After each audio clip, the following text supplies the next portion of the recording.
भारत देशात पूर्वापार चालत आलेल्या वर्णभेदामुळे समाजातील एक मोठा घटक शिक्षणापासून वंचित होता. त्यातच ब्रिटिशांनी या गोरगरिबांवर जुलूम अत्याचार चालवला होता. ब्रिटिशांनी भारतात आधुनिक शिक्षण आणलं खरं, पण ते काही विशिष्ट वर्गापर्यंत सीमित होतं. म्हणूनच भारत देश पारतंत्र्यात असताना महात्मा ज्योतिबा फुले, राजर्षी शाहू महाराज, महर्षी धोंडो केशव कर्वे, सावित्रीबाई फुले, महर्षी विठ्ठलरामजी शिंदे, कर्मवीर भाऊराव पाटील यांसह अनेक समाज धुरीणांनी शिक्षण प्रसाराचं काम हाती घेतलं.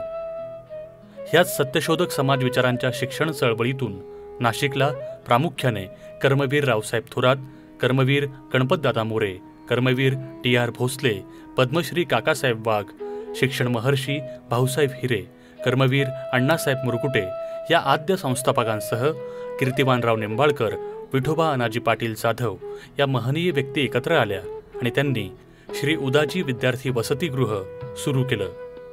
त्यामुळे जिल्ह्यातील गोरगरीब विद्यार्थ्यांना नाशिकमध्ये राहण्याची व्यवस्था झाली. 1914 साली स्थापन झालेलं हे श्री उदाजी विद्यार्थी वसतिगृह म्हणजेच मराठा विद्याप्रसारक समाज नाशिक या संस्थेचं बीज. बहुजन हिताय बहुजन सुखाय हा मूलमंत्र आणि कर्मवीरांच्या विचारांचा वारसा जपत मविप्र संस्थेची प्रगती उत्तरोत्तर होत राहिली. त्यानंतरच्या काळात कर्मवीर ॲडव्होकेट बाबूराव ठाकरे, कर्मवीर ॲडव्होकेट विठ्ठलराव हांडे आणि कर्मवीर डॉक्टर वसंतराव पवार यांनी जिल्ह्याभरात प्राथमिक शिक्षणाबरोबरच उच्च अत्याधुनिक शिक्षण देण्यामध्ये संस्थेला अग्रेसर ठेवलं. यावर्षी मराठा विद्याप्रसारक समाज ही शिक्षण संस्था आपलं शतक महोत्सवी वर्ष साजरं करीत आहे. आज या संस्थेच्या जिल्ह्याभरात अनेक ज्ञानशाखा आहेत.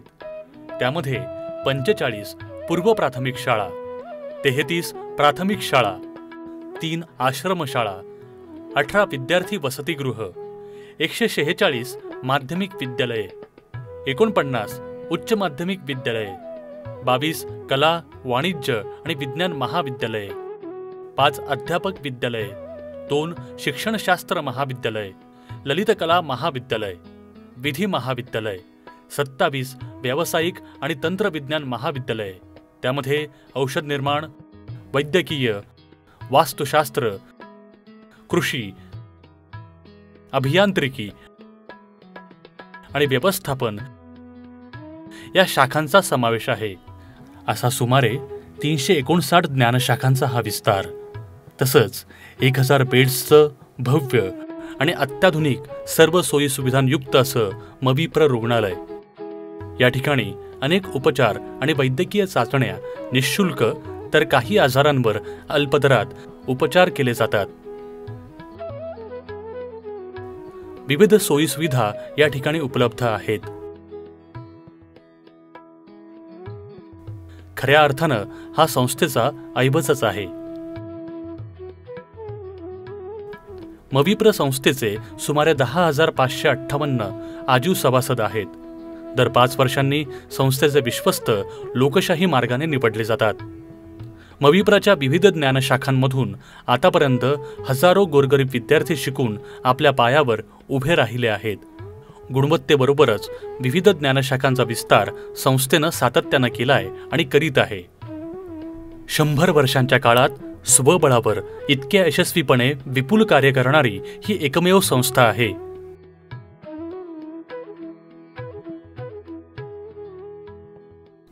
पण संस्थेचा हा समृद्ध प्रवास एका बाजूला आहे, तर दुसऱ्या बाजूला आहे मन विषण्ण करणारं भीषण वास्तव. ही पडकी देऊळं, ही फुटकी छपरं, हा अंधारलेला परिसर, ह्या पोपडे उडालेल्या भिंती, नाशिक जिल्ह्यातील ग्रामीण, अतिदुर्गम, आदिवासी भागातील ही मन हेलावून टाकणारी दृश्य.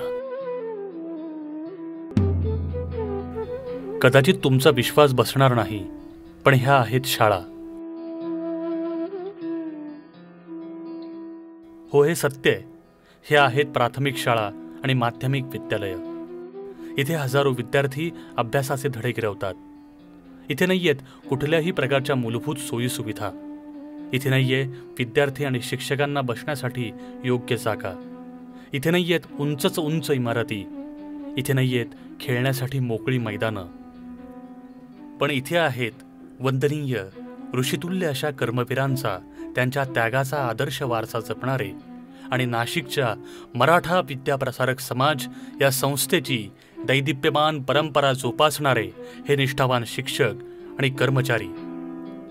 इथे आहेत ज्ञानार्जनाची तहान असलेली, हातावर पोट असणाऱ्या, मोलमजुरी करणाऱ्या गोरगरिबांची पोरं. मैलोन मैल पायपीट करून फुटक्या पाठीवर ज्ञ ज्ञानाचा गिरवणारे हे विद्यार्थी, अर्थात उद्याचे नागरिक. मात्र संस्थेच्या जिल्हाभर दूर दूर पसरलेल्या 359 शाखांपैकी सुमारे 127 शाळा, माध्यमिक विद्यालयं आणि महाविद्यालयं आजही शासकीय अनुदानाविना अशा विदारक अवस्थेत आहेत. नाशिक जिल्ह्याच्या नकाशावर एक नजर टाकल्यास संस्थेच्या शाखांचा विस्तार आपल्याला दिसेल. यामध्ये निळ्या रंगाचे ठिपके हे अनुदानित, तर लाल रंगाचे ठिपके हे विना अनुदानित शाखांना दर्शवतात.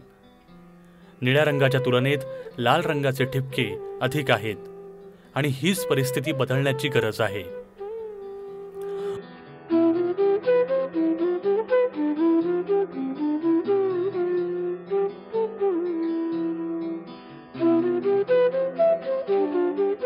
मराठा विद्याप्रसारक समाज आपल्या परीनं ही परिस्थिती बदलण्यासाठी सातत्यानं सर्वतोपरी प्रयत्न करीत आलंय, करत राहणार आहे.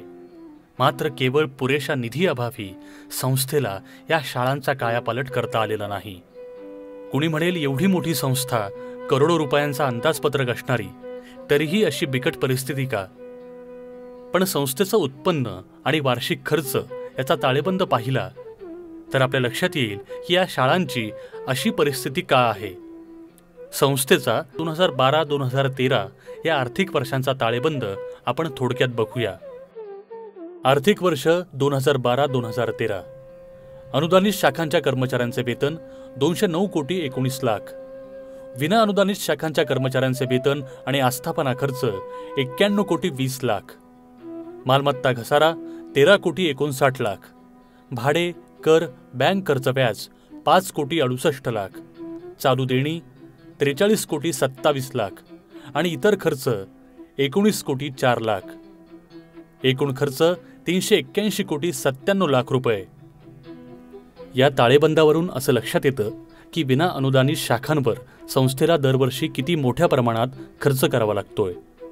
केवळ वेतन आणि आस्थापनावर इतक्या मोठ्या प्रमाणात खर्च होत असल्यानं या शाळांची इतर प्रगती कशी करायची असा प्रश्न संस्थेसमोर पडलाय. केवळ विद्यार्थ्यांच्या नाममात्र प्रवेश शुल्कावरच कर्मचाऱ्यांचे सन्मानजनक वेतन देणं आता अशक्य होतंय. त्याबरोबरच इतर भौतिक सुविधा देणं सुद्धा अवघड होऊन बसलंय. या शाळा आणि विद्यालयांमधून संस्थेला काडीमात्र उत्पन्न मिळत नाही. अनुदान प्राप्त होण्यासाठी शासनाच्या नियमानुसार शाळेची स्वतःची जागा, इमारत, त्यामध्ये प्रयोगशाळा, ग्रंथालय, स्वच्छतागृह तसंच फर्निचर, क्रीडांगण आणि इतर शैक्षणिक साहित्य अशा पायाभूत सुविधांची आवश्यकता असते. एका शाळेच्या उभारणीसाठीचा अंदाजे खर्च काढल्यास तो 2 कोटी रुपयांच्या घरात जातो. मविप्र संस्थेच्या एकूण विना अनुदानित शाखांची संख्या बघता हा खर्च साधारणपणे 250 ते 300 कोटी रुपयांच्या घरात जाईल. सामाजिक उत्तरदायित्वातून आणि लोकांच्या मागणीनुसार ह्या शाळा वेळोवेळी दुर्गम आदिवासी भागात स्थापन करण्यात आल्या. हे सारं करण्यामागे संस्थेचा उद्देश हाच आहे की अशा गरजू विद्यार्थ्यांना त्यांचं हक्काचं शिक्षण मिळावं. या मुलांनी स्वतःच्या पायावर उभं राहून राष्ट्र उन्नतीसाठी योगदान द्यावं.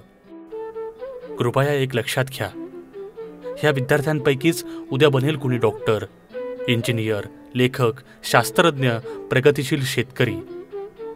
कितीतरी मैल फुफाट्याच्या, काट्याकुट्याच्या, दगडधोंड्याच्या वाटा तुडवत अनवाणी चालणारी ही पावलं, उन्हात अनात करपलेले हे केविलवाणे चेहरे, असंख्य प्रश्न विचारणारे, अस्वस्थ करणारे हे डोळे, काय सांगतायत हे? विषमतेची भाषा. आपल्या पाणीदार डोळ्यात जगण्याच्या धडपडीची वेदना लपवत कुतूहलाने शिकू बघणारी ही पिढी. खरंच आपण काय दिलंय ह्यांना? जगण्याचा हा जीवघेणा संघर्ष, यांचं भवितव्य काय? हक्काच्या मूलभूत शिक्षणासाठी सुद्धा का झगडावं लागतं ह्या पिढीला? आपण प्रत्यक्ष अप्रत्यक्षपणे ह्या परिस्थितीला उत्तरदायी आहोत की नाही? कधी पालटणार आहे हे भयानक चित्र? शासनानं यांच्याकडे पाठ फिरवली म्हणून काय झालं? आपण यांच्यासाठी काही करणार आहोत की नाही? आहे काही उत्तर आहे? खरं तर ते आपल्याकडे काहीच मागत नाहीयेत. त्यांना आपली दया नको, सहानुभूती नको, हवी केवळ विश्वासाची साथ. त्यांच्या भेगाळलेल्या आयुष्याला सृजनाचे हिरवेगार दिवस यायला हवेत ना. मग आपण यांच्याकडे दुर्लक्ष करून चालेल का? तुम्हीच सांगा, हे आपल्या चिल्ल्या पिल्ल्यांकडे आपण सोयीस्कररित्या पाठ फिरवायची का? नाही ना. मग आपण त्यांच्या पंखांमध्ये बळ भरायला हवं, त्यांना विश्वास द्यायला हवा, त्यांना सांगायला हवं की बाळांनो, आम्ही आहोत तुमच्या बरोबर. उठा ह्या अंधारातून आणि चला विद्वत्तेच्या प्रकाशाकडे. जा तुमच्या स्वप्नांचा पाठलाग करा.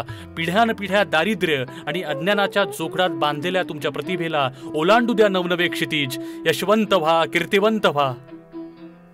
मग आपण सर्वांनी मिळून ह्या विद्यार्थ्यांना सहाय्य करायला हवं.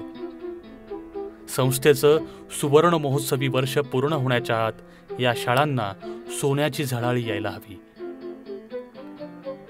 या कामी निधी उभारण्यासाठी मराठा विद्याप्रसारक समाज नाशिक आपल्याकडे विनंती करीत आहे. 100 वर्षांपूर्वी सुरू झालेल्या ह्या ज्ञानयज्ञात आपलीही एखादी अमूल्य समिधा पडू द्या आणि हा ज्ञानयज्ञ पुढे असाच शतकानुशतके अखंड चालू राहू द्यात. आर्थिक सहाय्य, भूदान किंवा इतर प्रकारे आपण या विद्यार्थ्यांना सहाय्य करू शकतात. चला तर मग जगण्याच्या जीवघेण्या स्पर्धेत बाजूला फेकल्या गेलेल्या या पिढीला मुख्य प्रवाहात आणूया. त्यांच्या पाठीवरून मायेचा हात फिरवूया. आपल्या मिळकतीतील थोडासा भाग सुद्धा या मुलांचं आयुष्य पालटू शकतो. मविप्र संस्थेचं कार्यकारी मंडळ विविध माध्यमातून खर्चात बचत करून संस्थेला हातभार लावतंय. वैद्यकीय महाविद्यालय आणि व्यावसायिक महाविद्यालयांच्या आधारावर संस्थेचा हा प्रपंच आतापर्यंत सुरू आहे. पण यापुढे गरज आहे ती आपल्या सहकार्याची.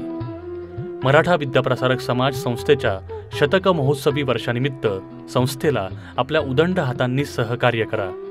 हीच खऱ्या अर्थाने आदरांजली ठरेल आपल्या कर्मवीरांना. कारण आपली संस्कृती सांगते की दुसऱ्याला सहाय्य करण्यात मोठा आत्मिक आनंद दडलेला असतो. मविप्र संस्थेचे जे माजी विद्यार्थी आज देशापरदेशात उच्चपदस्थ म्हणून कार्यरत आहेत, त्यांना या निमित्ताने आम्ही सहकार्याचं आवाहन करतोय. हीच संधी आहे मविप्र संस्थेप्रती आपली कृतज्ञता व्यक्त करण्याची. चला तर मग हे परिवर्तन घडवूया. आम्ही वाट बघतोय तुमच्या प्रतिसादाची. आपण मविप्र संस्थेला करणार असलेल्या आर्थिक सहाय्याला ATG ॲक्ट अंतर्गत इन्कम टॅक्समध्ये सवलत मिळेल. अधिक माहितीसाठी संपर्क साधा. मराठा विद्याप्रसारक समाज, मध्यवर्ती कार्यालय, शिवाजीनगर, गंगापूर रोड, नाशिक. दूरध्वनी 0253 257 45 11 257 34 22.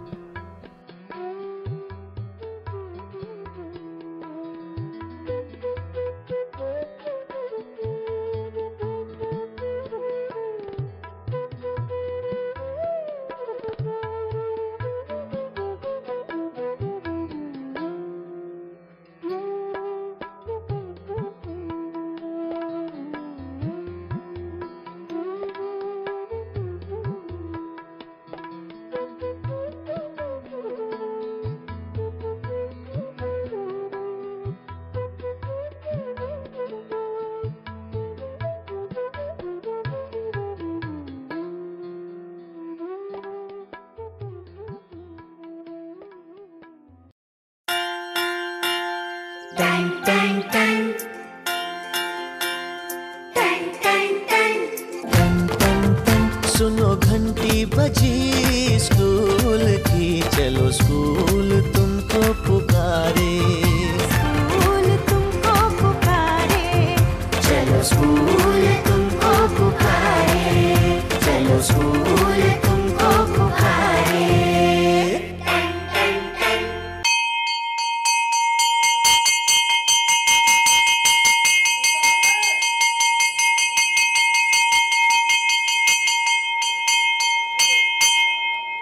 शिक्षा मेरा अधिकार है।